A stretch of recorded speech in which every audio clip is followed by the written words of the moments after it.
Welcome to Multiply Your Why, a Missio podcast. My name is Andrew Spikes, CEO of Missio. And I'm Alan Dragoo. I'm the Director of Strategy here at Missio.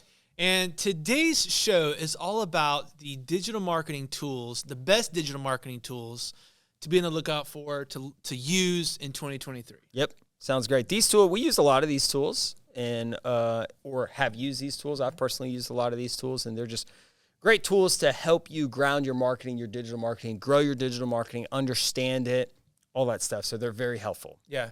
And I think that, when you starting this list, when we think about what a tool is, a lot of times is, does it make the output better? Mm-hmm. Is it easier to make the output? And does it make you more, really it's just efficient or effective. Yeah. One of those two things, right? Efficient or effective. Efficient or effective. Yeah. That's what these tools do for marketers. They Yes. either make you more effective or more efficient so that you can do more in less time, or you can do a higher quality in less time. And really it's just about, are you doing clip art in a Word document, or are you actually putting out real marketing? I love that. Let's dive in. Yeah. So let's start with social media. Start with social media. Yeah. We can give them the overview of sections we're going to hit. You want me to do that? Go for it. I'll hit us in there, and then we'll dive into each section. So there's an overview of digital marketing. We're basically going to talk about scheduling tools, meaning scheduling for social media. So we'll dive into there. We're going to talk about copywriting tools. Copywriting because it's in emails. You copyright for your website. You copyright for social media. So copywriting tools is a big one for digital marketing. Design tools, again, very holistic. You're designing emails, designing social media, designing website, designing ads. And then metrics, oh my gosh, measuring if it's working, it's working. Is it not working? You need metric tools. And then email tools. We'll talk about email tools as well. That feels like a bonus category. If we get to it, we'll get to it. If not, we'll put it up. But email tools is also incredibly important. Email open rates in 2023 are still pretty sky high. So we'll talk about all those tools, and those are kind of encompassing. So hopefully, if that's interesting you, stick through the whole episode. We'll knock each one of those out. But let's start with scheduling tools. You want to talk about scheduling tools? Let's do. So when we say scheduling tools, we're talking about social media content. This sort of is this idea of, do you just post in real time, or do you schedule out? Yeah. To be efficient, you want to schedule out. Right? Yeah. It's easier to schedule out. You can take one piece of content, go to multiple platforms. There are some pros and cons of doing that versus, doing a live or, posting right away. I'm a believer in scheduling, especially for systems. I think it's the right thing to do. Yep. Couple of tools that we would look at. We wrote down Buffer and Hootsuite. They've been around for a while. This is not brand new by any means. But Buffer and Hootsuite. Buffer, we've tested out Buffer for our agency in the past. Early on, it had some hiccups. But the general idea is you plan a piece of content in advance, but you plan it as it's supposed to go out live, and then you post it and then schedule it for a certain day and time.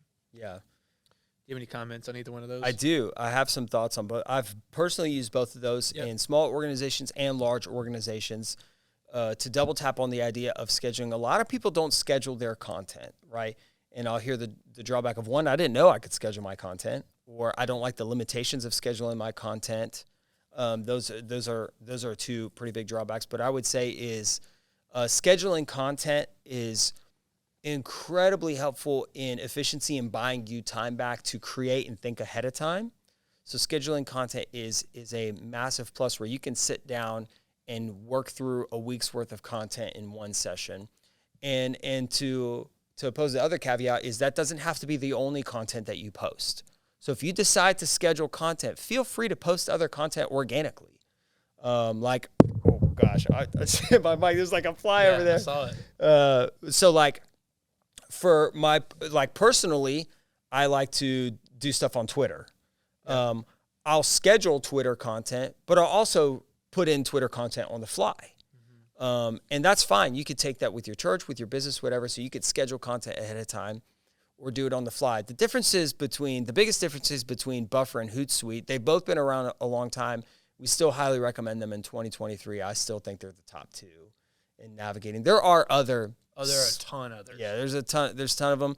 But we recommend these ones because they have the best integrations between, and the latest integrations between, like Facebook and Instagram and things like that. So they allow you to schedule the latest formats, and they're constantly trying to figure out how to stay, because they're API integrations. I'm not going to dive too nerdy into those, but those two still allow you to schedule the most styles, whether it's stories, posts, videos, whatever it is.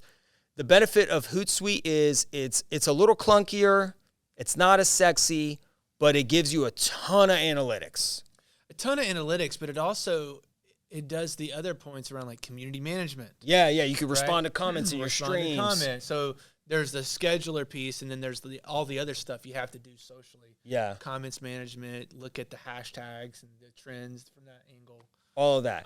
But I interrupted you. You were saying no. I mean, that's dead on. Community management, it does a lot. Again, it's not super sexy. They rebranded recently. It is a little bit better. But it is clunkier than a Buffer, where a Buffer is super simple, very clean, very limited functionality. Like it is pure scheduling. Like schedule this, get it ready, but it's super easy to start today, super easy to navigate. The learning curve is way lower. I think the price is way lower, but 2 great options for scheduling. Highly recommend. Awesome. Copywriting. Copyright. Oh, can I take this one? I want you to. Okay. I love it. I'm big into copywriting. I think this is a huge thing, because we write in everything. We write emails, you write website copy, you write captions. I mean, heck, even your emails that you do like personally in navigating text messages, and I mean, all of this I would consider marketing, right? Text marketing, all this stuff. So copywriting is a huge, massive, all-encompassing marketing play. You write advertisements. So some tools for copywriting. I bet I don't even need to look at my notes for this. I bet I know these off the top of my head. Tools for copywriting. First one that we would recommend is Grammarly. Grammarly, you could get a Grammarly plugin to your browser. You can download the app. Grammarly is going to help you catch all your grammar mistakes. It even has, like, you could find a casual tone of voice if you want to write casually. If you can write it professionally, it'll give you feedback on that. So Grammarly is a very cheap, easy go-to. Just run your emails through Grammarly. Make sure you don't have any misspellings. Make sure it's written well. It's the simplest thing you can do. I cannot emphasize you sending an email out to 500 people, 5,000 people, 50,000 people, and you didn't check it through Grammarly. It's the simplest thing you do. So Grammarly, I would recommend that tool. This is the next tool is one that's super underestimated. Do you know this one? I don't even know about this one. No. This one's all you. This is one. This is all you. The second tool is super underestimated. A lot of people don't know about. It's called Hemingway. Hemingway is like a writer's tool. Hemingway is, if you guys know, is based off Ernest Hemingway, who's a famous author, writer.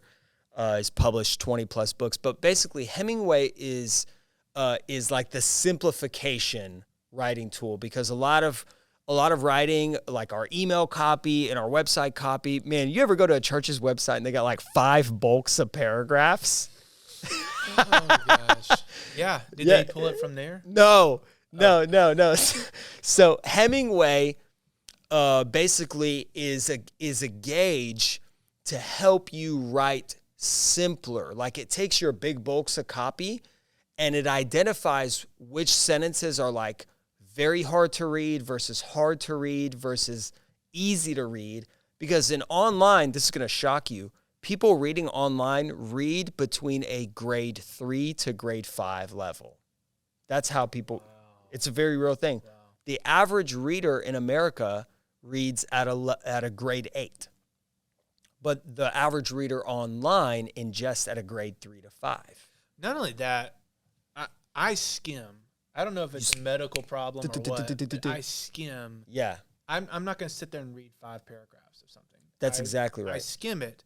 And so the more you can condense, the better. Yes. Right? And make it easy and simple, not because I can't read, but because I have speed. Yeah. I need to go fast. That's exactly right. And I lose patience. So you and everybody else. Yeah. It is a real thing. Sounds like a great tool. So Hemingway is a wonderful tool to make sure that the people you're trying to reach actually read your content. It's simple enough for them to read. And then the last one, we don't need to hit on this too much. ChatGPT. You want to hit? That? I'm just kidding. You want to talk about ChatGPT as a writer's tool? Yeah, as a writer's tool. Copywriting. Yeah, copywriting.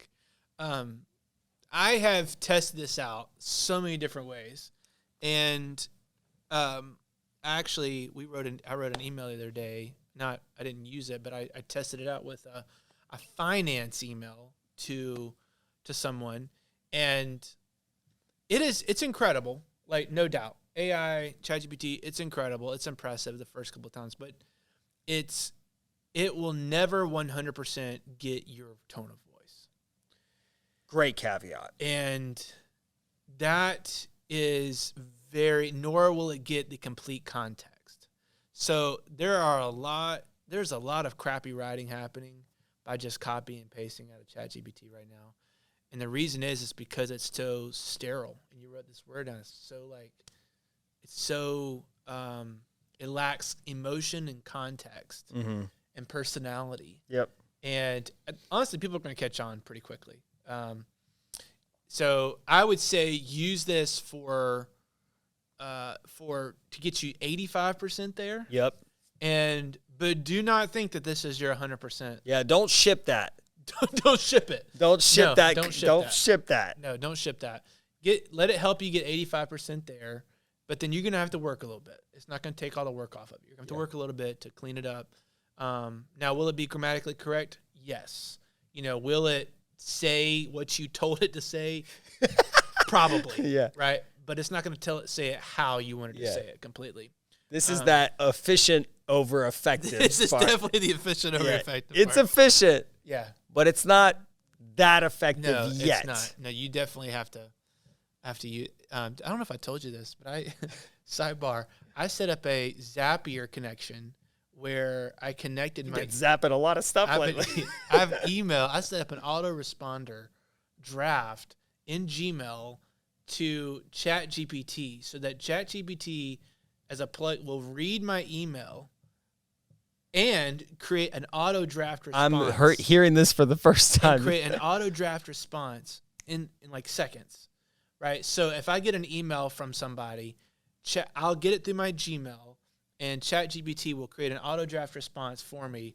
And again, I have to read it and make sure it's legit, but it's like, if it's of course all our customers praise us. So it's going to be, hey, Andrew, I love this thing. The ChatGPT response is, that's great. So glad to hear from you. Obviously, I have to go in and fix it, but I've tested it out. I don't use it anymore. But it's an incredible You don't do it anymore? No, I don't use it anymore. So it's bad. It didn't work out? It didn't work out because it took more time to fix it than just to write than it. to just to do it. Now, it's great. Well, let me say that. For context, I really don't care how they perceive me.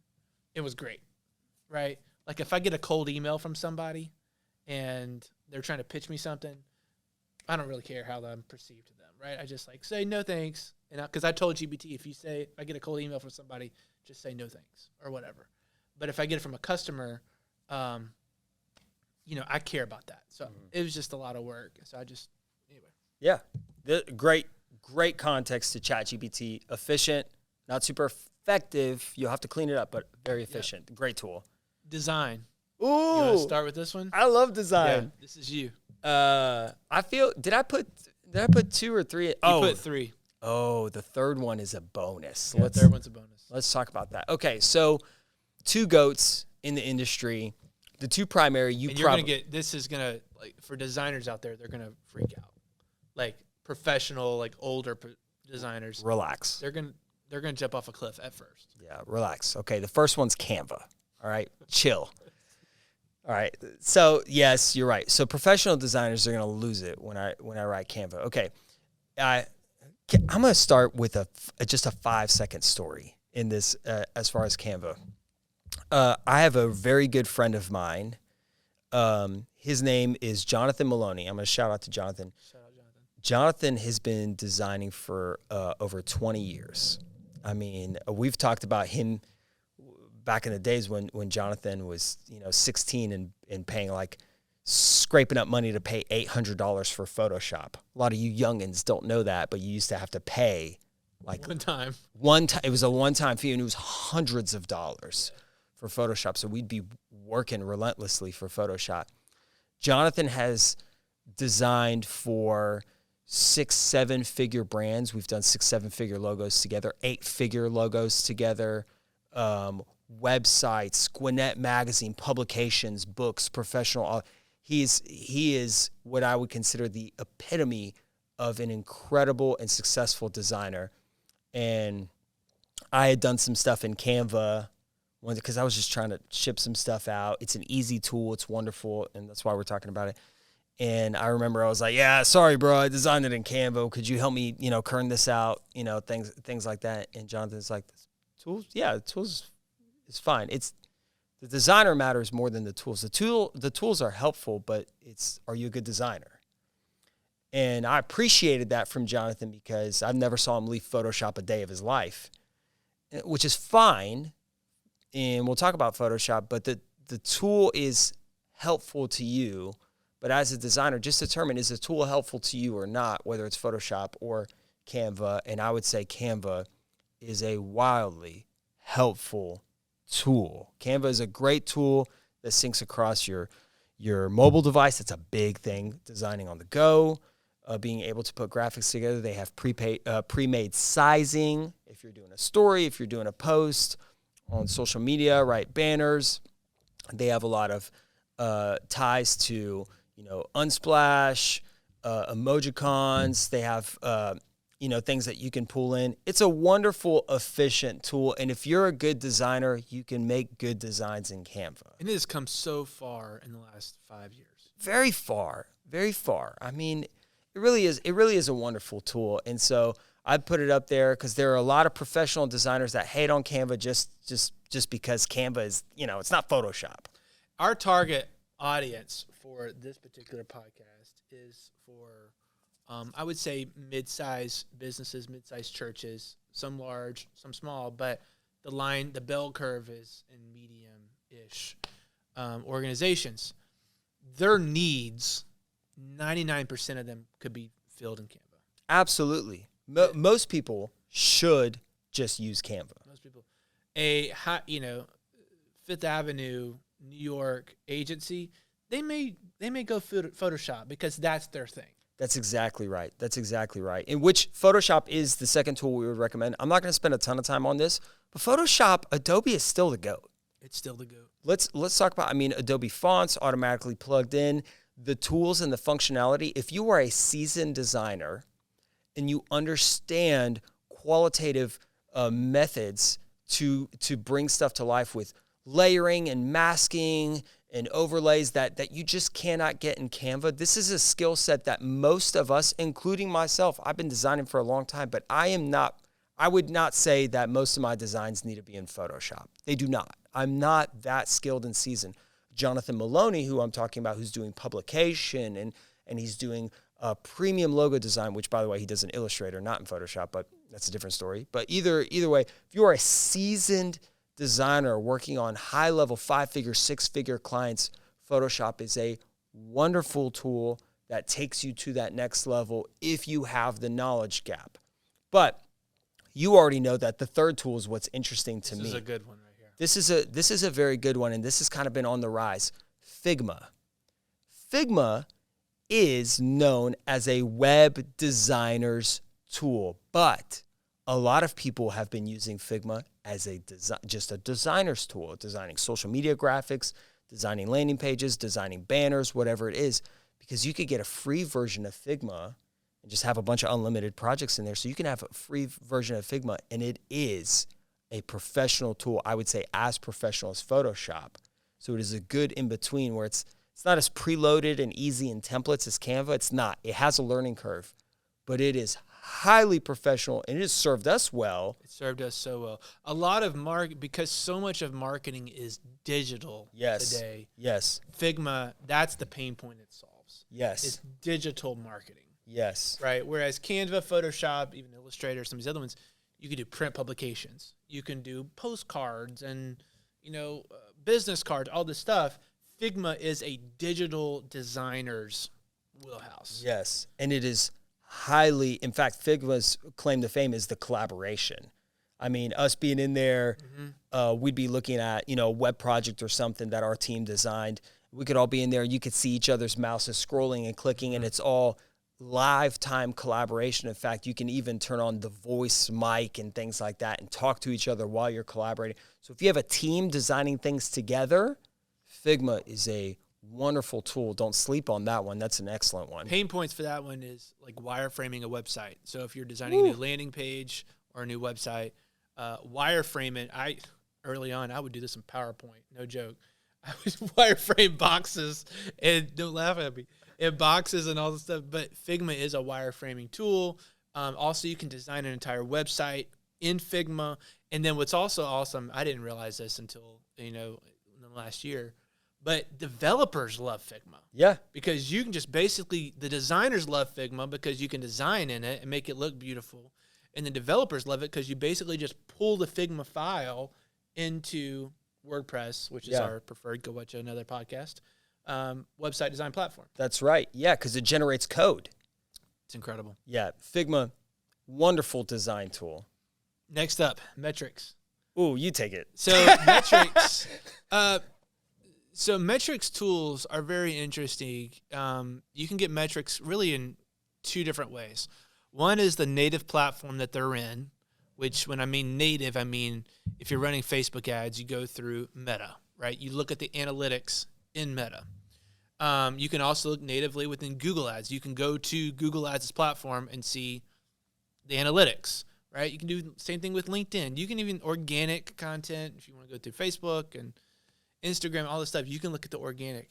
But what's most helpful is when you can compile it into one singular dashboard. And you can see because what you really care about as a marketer is what the total picture looks like. How much website traffic are we getting? What do our conversion events look like? And more importantly, where are those conversion events coming from as a total? But to do that, you have to have all the data feed into a singular source. Yep. And the best tool, for most of our audience, there are several tools I could argue for, like Fortune 50 brands, but for most of our audience, Google Analytics is still it. Google Analytics will in 2023. In 2023. Now, you want to make sure that you upgrade to Google Analytics 4. Don't still use Universal. Go upgrade. But, Google Analytics is, and the reason I say this is because you can look at total website data, organic, referral, direct. You can look at it from campaigns. So if you're running any sort of Google campaigns, if it's YouTube or Google search or display, it all can feed into that. You can also set up all of your other digital advertising on Meta, Facebook, Instagram, where that data also feeds in. So you see a holistic picture of all of your analytics on Google Analytics. It's free. Google Analytics for most brands and churches that we're talking to in our audience is free. There are paid versions for mega companies who have different needs that most of our audience doesn't have. But Google Analytics is it. You wrote down another great one on this one, which was Data Studio. Yeah, Data Studio's saved me a ton of time. How did you use it? I used it at when I was working at the church. We used Google Data Studio, and we actually used a third-party integration called Power My Analytics. Are you familiar with Power My Analytics? I've heard of it. Yeah, I never used it though. I think it's still built by Automatic, which is the company that owns WordPress. But Power My Analytics was the connector. I think it was like $29 a month or something, and it would connect Instagram, Facebook, and TikTok, and like we had Twilio for text messaging, and we had our website on WordPress, and so we had all these analytics in a bunch of different places. And Google Data Studio is basically it's a dynamic housing for all of those things, and you can feed it data, and it will ingest that data and show it to you in charts and click measures, and you can favorite your top things. You probably know way more about it than I do. But I used to get a report automatically emailed to me from Google Data Studio that was a link because initially I had some staff that was doing analytics for me, and they would email me a PDF with the analytics for the week, which is fine. That's like not bad. But like if I wanted to go look back at a different week or measure it against month to month or do a 6-month track, how do we do 6 months between January and June this year versus January and June last year? You would have to like compare the PDFs. And I was like, that can't be the best way. There's got to be a better way. There's got to be a better way. There are ways. Yeah. So yeah, and there is. And there is, Kevin. So Google, Friends. Yeah. Yeah. I love it. Google Data Studio was like the go-to overview of like, I had a tab for social media to see how all of our social medias were doing. I had a tab for text message to see how many people responded to what text messages. Tab for our website traffic because we had a bunch of microsites. Yeah. So it housed everything. Yeah. So Google Data Studio, truly a wonderful tool. Yeah. Wonderful It's a good tool. tool. Let's wrap that one up. Oh, great. Let's wrap that one up. That's a massive list. We went through metrics, design, copywriting, scheduling, several tools. I hope that's been helpful for you. These are tools that we've actually used. This is not something we researched and just came up with. We've actually we used use them. every single one of these in our company and in personal projects. So thank you for joining us. If you have any questions about the content that we've chatted through today, maybe you're battling your own tension points of resources or time, or even knowing what to do or how to do it, I invite you to visit our website, missiodigital.com. Thanks for watching, and we hope to see you next time. See you next time.